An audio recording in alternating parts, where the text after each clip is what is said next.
We are excited to reclaim the majority and to get to work with our colleagues in the House to enact President Trump's agenda. On election night, America saw the remaking of the Republican Party for the better. We all remember what it was like when President Trump was in office and we had Republicans in charge of the Senate. Starting on January 3rd, that's what we'll all be working to build again. All of us could see the escalating costs of something so very basic to us, just the cost of food. We hear those voices, we hear them loud and clear, and those are the voices that we're going to respond to, along with President Trump, through the next several years. That was the newly elected Republican Senate leadership team who will take control in January. And that includes Senator Shelley Capito of West Virginia, the incoming chair of the Senate GOP Policy Committee.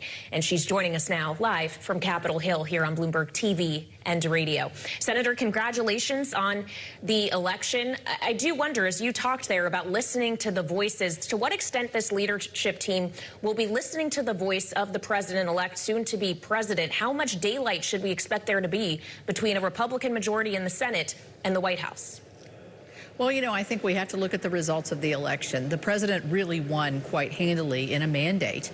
And I think with that, we gained so that we are at 53 Republican senators, and the House is going to be Republican as well. So this is an opportunity that is rarely afforded the party that gets elected. And so I think we will be tied very closely to what President Trump told people on the campaign trail that he was going to do.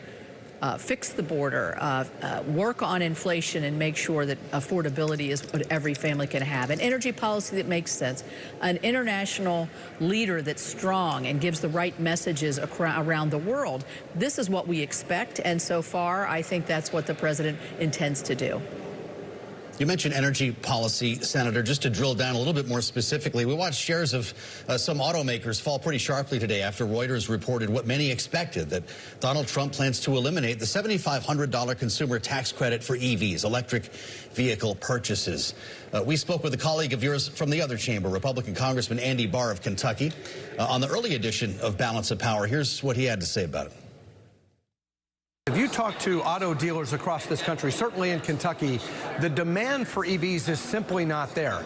And clearly, through the Inflation Reduction Act, Congress was trying to put its finger on the scale and have the government incentivize the allocation of capital, incentivize the transition to electric vehicles when, frankly, market demand is not there. This kind of industrial policy is not a good way to promote American competitiveness.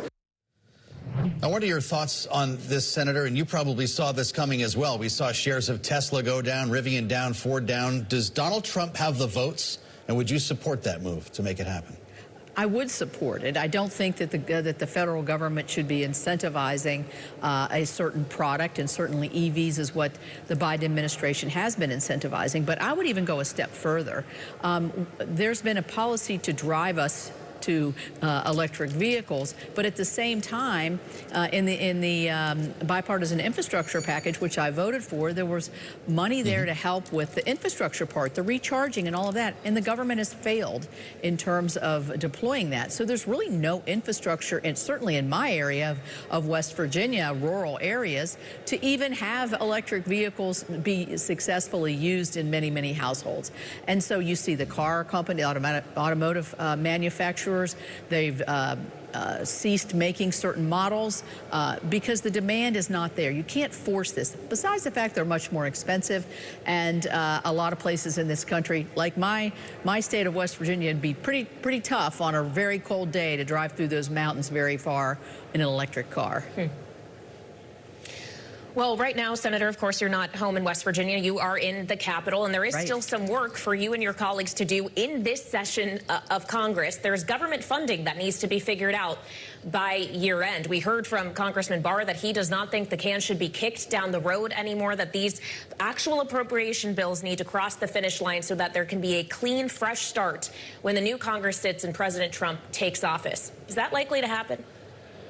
Well, we're working towards that. I'm on the Appropriations Committee, and I'm the ranking member on the Health, Labor, and Education Subcommittee, so it's a massive spending bill. I really think it's in President Trump's best interests, and I hope he sees it this way, to sort of clear the deck for him so that his priorities and his spending in line with the House and the Senate can be exhibited in a appropriations bill for the next year. I think it would make it a lot simpler and a lot easier.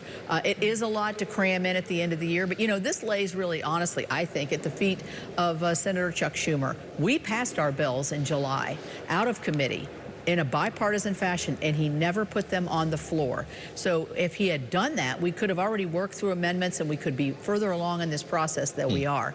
But I do believe we need to get it done by the end of the year. We also have a National Defense Authorization Bill, which sets our priorities in the defense space. We need to do that by the end of the year as well.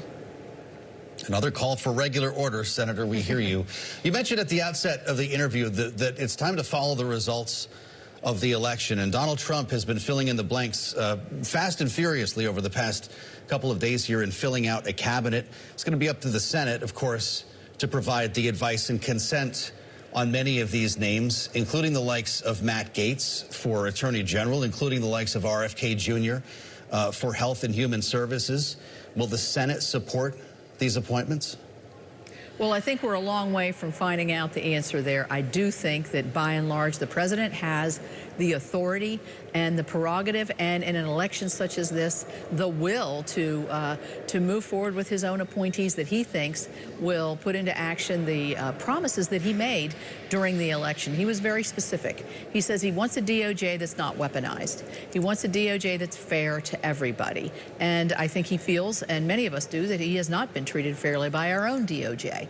So, you know, he's put forward, I would say, somebody that he believes will make that right at the DOJ. But, you know, we have a process here. We have to go through committee. It has to go through the Judiciary Committee. Yeah. And so we're a long way from really seeing how this whole thing will end up in the end. But I think we should give due diligence to every single one of the president's appointees, and we should do it quickly. We should have it in place so that when he starts on January the 20th, he has a good possibility of filling out his cabinet rather quickly. Now, he's giving us names now. We can begin the vetting process.